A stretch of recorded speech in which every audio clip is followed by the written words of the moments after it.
वाहिगुरु जी का खालसा वाहिगुरु जी की फतेह। सत श्री अकाल, नमो बुद्धाय, जय मूल्यवान साथियों, अस्सलाम वालेकुम साथियों। वॉइस ऑफ मानवता न्यूज चैनल पर आप सभी का स्वागत है। मैं मेघराज सिंह अमेरिका से। साथियों, आप सभी जानते हैं, हम उठाते हैं गरीबों की आवाज, मजलूमों की आवाज, जिनकी कोई आवाज नहीं उठाता, उसकी वॉइस ऑफ मानवता उठाता है।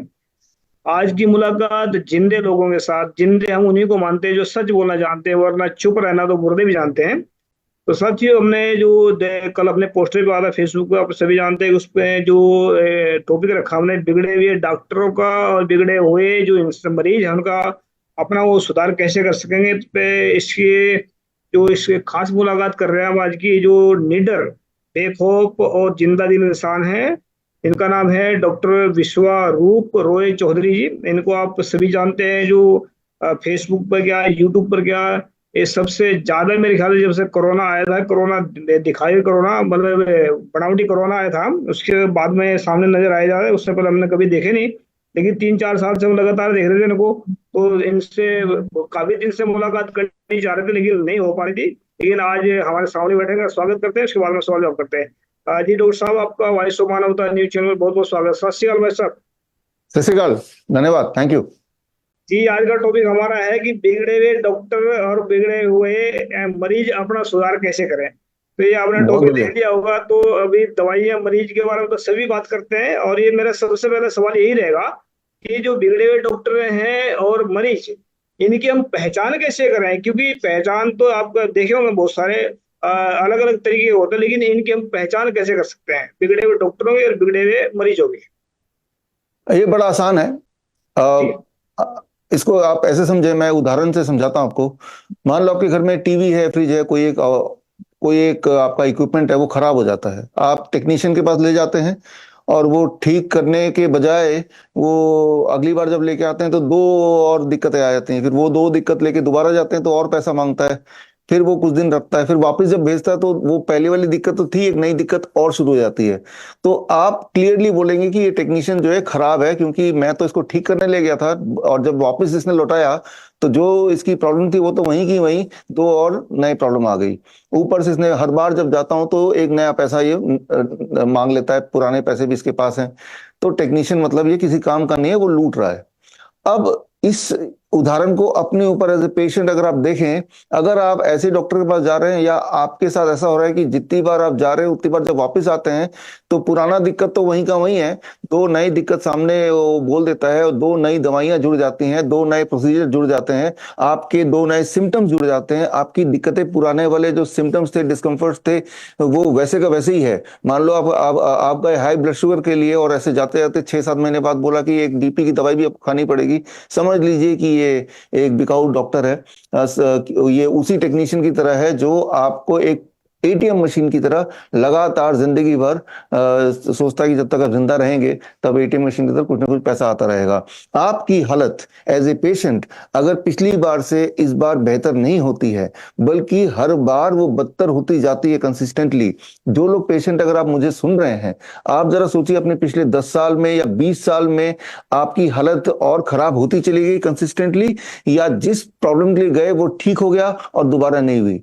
तो इससे आप ये कंक्लूड कर सकते हैं कि ये आप जिस डॉक्टर के पास जा रहे हैं वो बिगड़ा हुआ डॉक्टर है या सुधरा हुआ डॉक्टर है। बड़ा सिंपल है, लेकिन वो ही है कि हम अपनी आंखों में पट्टी बना लगा लेते हैं, और हम अपने आप को ऐसे सांत्वना देते हैं कि भगवान की जो मर्जी है, या ऐसे सांत्वना देते हैं, देखो जी उसको भी बीमारी है, इसको भी बीमारी है, इतनी उम्र में तो हो ही जाती होगी, ये तो ठीक ही नहीं होता है।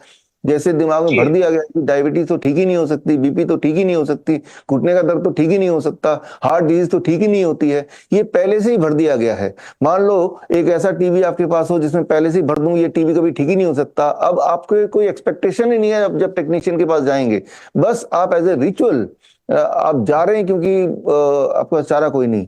तो जी। अगर आपकी हालत लगातार बिगड़ती जा रही है, आपसे जेब से पैसे निकलते जा रहे हैं, तो समझ लीजिए ये एक एग्जाम्पल है एक बिगड़े हुए डॉक्टर का और बिगड़े हुए मरीज का।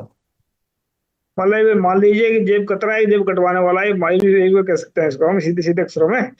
तो हम अगर यस। बात रखते हैं कि दवाइयाँ जो है, सबसे घोटाला बड़ा अगर देखा जाए तो मतलब जो एक तो भ्रष्टाचार होता है और एक बहुत सारी चीजें होती हैं, इनमें सबसे बड़ा घोटाला जो है दवाइयों का उसमें हो रहा है कल।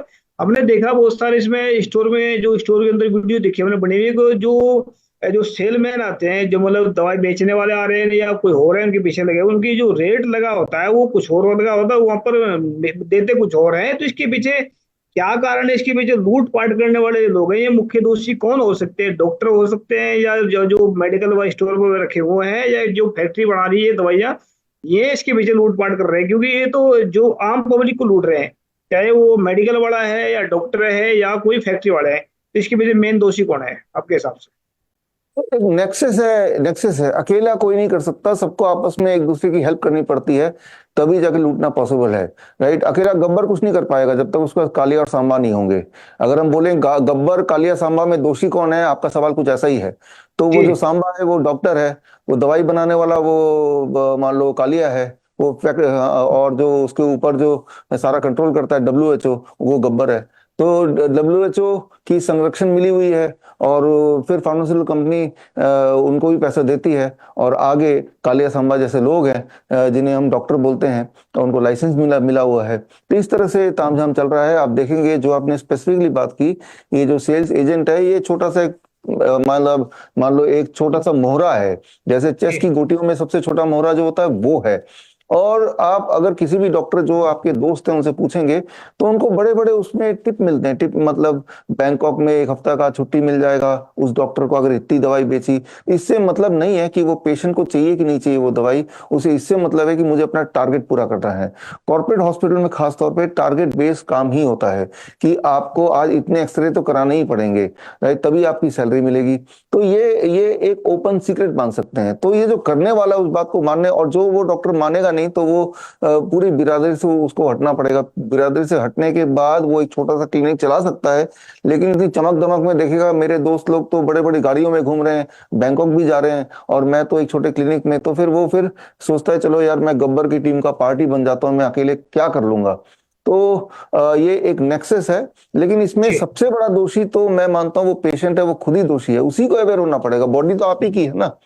तो बिल्कुल आप बिल्कुल। अपने बॉडी को लेके गब्बर के अड्डे में ले जाएंगे और सोचेंगे कि भाई ये मुझे लूटे भी ना, तो ये कैसे हो सकता है। तो अभी समय आ गया कि आपको एजुकेट करना पड़ेगा। आप एक ऐसे जंगल में रहते हैं जहां भेड़िए चारों तरफ है खाने को, तो आपको तो अपनी प्रोटेक्शन के लिए वो हथियार, वो एजुकेशन नाम का हथियार आपको रखना पड़ेगा। आप अगर सोचें कि आपके हेल्थ का ख्याल कोई तीसरा आदमी रखेगा, वो आज के जमाने में इस कलयुग में होने नहीं वाला। वो जी नॉलेज से खुद ही को रखना पड़ेगा, नहीं तो लूटने को तैयार रहें, जो कि आप लूट ही रहे हैं। जी जी। डॉक्टर साहब, मैं एक क्वेश्चन मेरा थोड़ा सा हटके मतलब है, तो इसमें ये जो आपने जो कोरोना का दौर मैं पहले बताया कि नकली कोरोना का दौर चला था ये, तो उस वक्त मेरे ख्याल से 2-3 डॉक्टर तो इंडिया से बोल रहे थे, 2-3 बाहर के भी थे। इसमें पूरे पूरे सिस्टम को पूरे मतलब वर्ल्ड के अंदर ही फैला हुआ था, फैलाया मतलब मीडिया के दौरान फैला दिया गया। तो इसमें इस दौरान में आपने बहुत काम किया, और ये मतलब हर एक इंसान कुछ ना कुछ फायदा देखता है, इसके पीछे लाभ क्या होगा हर एक इंसान देखता है। तो इसमें इतने मतलब वीडियो बनाते हैं, आप लोगों को फायदा पहुंचाते हैं, फ्री में दे रहे हैं इलाज, बताते हैं लोगों को। इससे आपको कोई फायदा होता है या सिर्फ अपना सिर खपाई कर रहे हैं आप ऐसे ही? हाँ देखिए, इसको ऐसे सोचिए, अगर मैं सवाल को इस तरह से लूं, 1947 से पहले सुभाष चंद्र बोस हुआ करते थे, भगत सिंह हुआ करते थे, और चंद्रशेखर आजाद हुआ करते थे। तो अगर उनसे पूछें कि आप क्यों कर रहे हैं ये सारा कुछ, तो उनका जवाब क्या होगा कि भाई हम तो अपने लिए कर रहे हैं, अपने देश के लिए कर रहे हैं। अगर ये देश ही नहीं बचेगा, अगर लोग ही नहीं बचेंगे, फिर हम भी जी के क्या करेंगे। तो मुझे लगता है ये तो मानवता का कर्तव्य है। वो अलग बात है कि मुझे पहले से ही पता चल गया कि भाई ये जो है ये एक स्कैम चल रहा है, तो इसलिए मैंने आवाज लगानी शुरू कर दी, लोगों को बताना शुरू कर दिया, और लोग भी जुड़ गए। और जुड़ के जो मैं बता रहा हूँ वो लोगों तक आगे पहुंचाया, यानी कि उन्होंने भी अपनी भागीदारी दी, लेकिन जी उनकी भागीदारी लिमिटेड थी कि जो मैंने बताया उनको उन्होंने समझा और आगे पहुंचा दिया। तो क्योंकि WHO को मैं पिछले 15 साल से फॉलो कर रहा हूं, उनकी एक एक चाल को मैं समझता हूं, इसीलिए मैं जो चीज देख पा रहा था कि क्या वो करने वाले हैं, वो बाकी लोग शायद नहीं देख पा रहे थे। नहीं तो आप देखेंगे आज भी हमारे देश में भगत सिंह, आज भी हमारे देश में सुभाष चंद्र बोस, इस विचारधारा के लोग तो हैं ही, हम और आप। तो जी हम जी अपना अपना रोल प्ले कर रहे हैं। खासतौर पे जैसे ये वाला वीडियो भी है, जिस तरह के सवाल आप पूछ रहे हैं, तो जाहिर सी बात है आप भी एक इंपॉर्टेंट रोल प्ले कर रहे हैं पब्लिक को अवेयर करने का। तो जब जी भी हम सोचते हैं क्या फायदा होगा, फायदा एक ऐसा भी होता है कि जो हम अपने आसपास के लोगों के लिए करते हैं, देश के लिए करते हैं, जब वो खुश रहेंगे, जब देश खुश रहेगा, तभी हम खुश रह सकते हैं। नहीं तो आपने देखा आसपास के देशों का हालत, चाहे वो अफगानिस्तान हो, चाहे वो श्रीलंका हो, तो अगर देश डूब गया तो आप कितने भी अमीर हो, और अगर शिप डूब गई तो आप कितने भी ऊंचाई पे शिप में हो, आप भी डूबने ही वाले हैं। इस बात को अगर जी समझ लेंगे तो लगेगा कि पर्सनली हमें फायदा तो हो रहा है। जी जी जी। थोड़ा एक वो सवाल इसमें और भी ऐड हो जाता है, जैसे मतलब हमने उस वक्त, जिस वक्त मैं 3 महीने, तो मेरे को डर लगा था शुरू शुरू में, जब मैं इसकी देखा ये तो कुछ भी नहीं है, ये सिर्फ एक मीडिया के द्वारा, कोई ऐसी बीमारी नहीं है पूरे वर्ल्ड के अंदर जो मीडिया के द्वारा फैलाई गई है। और डॉक्टरों को इसके पीछे मेरे ख्याल डॉक्टरों को पैसा मिला इससे, जिन जो जो पेशेंट आए थे, तो हमने जब दिखा, दिमाग लगा ये तो ये हरामखोरी चल रही है इसके पीछे, डॉक्टरों को भी पैसे मिल रहे हैं और वो भी मरीज, जितने मरीज आ उसके हिसाब से पैसे मिल रहे हैं। तो हमने एक डॉक्टर से बात भी की थी, हाँ भाई अगर आप लोग चलो मान लेते हैं कोरोना बहुत खतरनाक चीज है, तुम लोग जो जो जो मतलब इन्हें जो मर जाते हैं इंसान, उनकी हड्डियां क्यों निकालते हैं, फिर उनके गुर्दे क्यों निकालते हैं आप लोग, जब वो कितना खतरनाक है। तो डॉक्टर कहते हैं मुझे कि डॉक्टर तू है कि मैं हूँ। तो मेरा मानना ऐसा था कि जो लोग कोरोना के दौरान जो मरे या नहीं मरे, वो तो डर के कारण ज्यादा मरे हैं, ऐसा मुझे लगता है। तो आप क्या कहना चाहते हैं, इसमें डर के कारण मरे या इसको इनको मार दिया गया है हॉस्पिटल में? देखिए, किसी भी इंसान को लूटना आसान होता है जब उनको डरा दें। जी जब हम डरते हैं तो बायोलॉजिकली भी हमारी इम्यूनिटी बिल्कुल डाउन हो जाती है, और हमारे हमारे बॉडी में ऐसे सिम्टम आने लगते हैं जो किसी बीमारी के सिम्टम हो। जैसे हम हाँफने लगेंगे, या हमारा ब्लड प्रेशर बढ़ने लगेगा, हमारा हार्ट में पैल्पिटेशन होने लगेगी, हमारी इम्यूनिटी डाउन हो जाएगी। यानी कि वो सारी परिस्थिति आ जाती है डर से ही, सिर्फ डर से ही, कि जिससे कोई इंसान हमें डायग्नोस कर सकता है एज ए खूब बीमार। ये तो एक बात, इस डर के मारे फिर तो आप बीमार हैं। एक बार हॉस्पिटल जब पहुंच गए, तो जैसे मैंने पहले भी आपको एक्सपेरिमेंट करके दिखाया था कि हर 10 में से एक पॉजिटिव आ जाएगा जो आरटीपीसीआर टेस्ट है उसके माध्यम से। जी वो जी खेल ही बिल्कुल। ऐसा है, जिस तरह से कॉइन टॉस है, हर 2 बार कॉइन टॉस करेंगे तो ऑन एवरेज एक बार हेड आएगा ही आएगा, उसी तरह से है। जो तो आपको याद होगा कि उस वक्त सिस्टम था कि जब भी किसी भी बीमारी के लिए, कोई हार्ट अटैक के लिए भी हॉस्पिटल पहुंच जाए, तो पहले तो उसको वो टेस्ट किया जाएगा कि आरटीपीसीआर टेस्ट। वो अगर जी पॉजिटिव आएगा, जो कि आएगा हर 10वें इंसान को, तो पहले तो उसी का इलाज होगा। और उसके लिए जो रेमडेसिविर वगैरह दिया जा रहा था, वो खतरनाक मेडिसिन है, उससे लोग मर रहे थे। तो जो मरने की मेन कारण है, वो अपने आप नहीं मर रहा है कोई, ना किसी कीटाणु से मर रहा है। एक्चुअली वो मर रहा है उस इलाज से। वो इलाज को इस तरह डिजाइन किया जाए, एक बार वो पकड़ में आए और इलाज के बहाने ये आप रेमडेसिविर डाल दो, या तो बहुत बीमार पड़ जाएगा, 1 महीना 2 महीना हॉस्पिटल में रहेगा, खर्चा पानी करेगा, या फिर वो मर ही जाएगा। तो आप गौर करेंगे कि जो लोग हॉस्पिटल नहीं जा पाए, या गए नहीं, या जाना नहीं चाहा, या पैसे नहीं थे, वो लोग बच गए सारे के सारे। आप जी देखेंगे वही दौरान वो था जबकि 1 साल पूरा किसान आंदोलन चला, और लाखों लोग थे यहाँ पे, सिंगू बॉर्डर, गाजीपुर बॉर्डर, हमारा 2-2 मेडिकल कैंप थे, कोई भी किसी को कोई बीमारी नहीं हुई, बीमारी से जी एक भी जी नहीं जी मरा। राइट, तो साफ ही साफ बात है, मर वो रहा है जो हॉस्पिटल जा रहा है, जिसको रेमडेसिविर जैसी दवाइयां लग रही है। क्लियर बात है ये। और कमाल की बात तो है ना, जिस मौत के डर से डर रहे थे लोग, उसी ने उनको खा लिया है। कमाल की बात तो ये रही इसमें। तो मैं अभी, हाँ, मैं जो एक बात और भी ऐड करूंगा इसमें। तो जैसे आप लोग टीम टीम चलाते हैं, पूरा आपके डॉक्टरों का टीम, बिना पैसे तो कोई से नहीं चलता है, किसी हर एक के पीछे पैसा चाहिए। तो आप लोगों को ये जो आप इतनी बड़ी टीम चला रखी है आप लोगों ने, मतलब आपको कोई डोनेशन मिलता है पीछे से, या आप खुद की कोई अपना इसमें डॉक्टर की दुकान चल रही है कोई, मतलब या हॉस्पिटल चला आप लोगों का, तो इसके आप ये खर्चा कहाँ से करते हैं आप लोग? देखिए, इसमें 2-3 मॉडल हैं। एक तो हमारे कोर्सेज चलते हैं, लिंकन यूनिवर्सिटी कोर्स चलता है, श्रीधर यूनिवर्सिटी से कोर्स चलता है, मेडिकल न्यूट्रिशन का, इमरजेंसी एंड पेन मैनेजमेंट का, कोड ब्लू का, ऐसे डायबिटीज एजुकेटर का। हमारे 7-8 तरह के ट्रेनिंग प्रोग्राम चलते हैं। तो बहुत सारे लोग ये सोचते हैं कि हम अपना डॉक्टर बन जाएं, हम अपना ध्यान रख लें, तो वो हमारे ट्रेनिंग सर्टिफिकेशन कोर्स ज्वाइन करते हैं। तो उस जो फीस आती है उसका एक पार्ट तो यूनिवर्सिटी को चला जाता है, और जी एक पार्ट हमारे फैकल्टी वगैरह को चला जाता है। तो उसमें से जो प्रॉफिट पड़ता है, ये तो एक हमारा मेन वो है जो रेवेन्यू सोर्स है। दूसरा रेवेन्यू सोर्स है, हालांकि आपने देखा होगा कि हमारे सारे टेक्निक्स मैंने वीडियो के माध्यम से, बुक के माध्यम से लोगों तक पहुंचाया हुआ है, ट्रेनिंग कोर्स के माध्यम से। लेकिन फिर भी कुछ पेशेंट ऐसे होते हैं जो डायरेक्टली बोलते हैं कि नहीं, हम आपसे डायरेक्टली ही इलाज कराना चाहते हैं, सीधे, जिसे हम बोलते हैं वर्चुअल ओपीडी।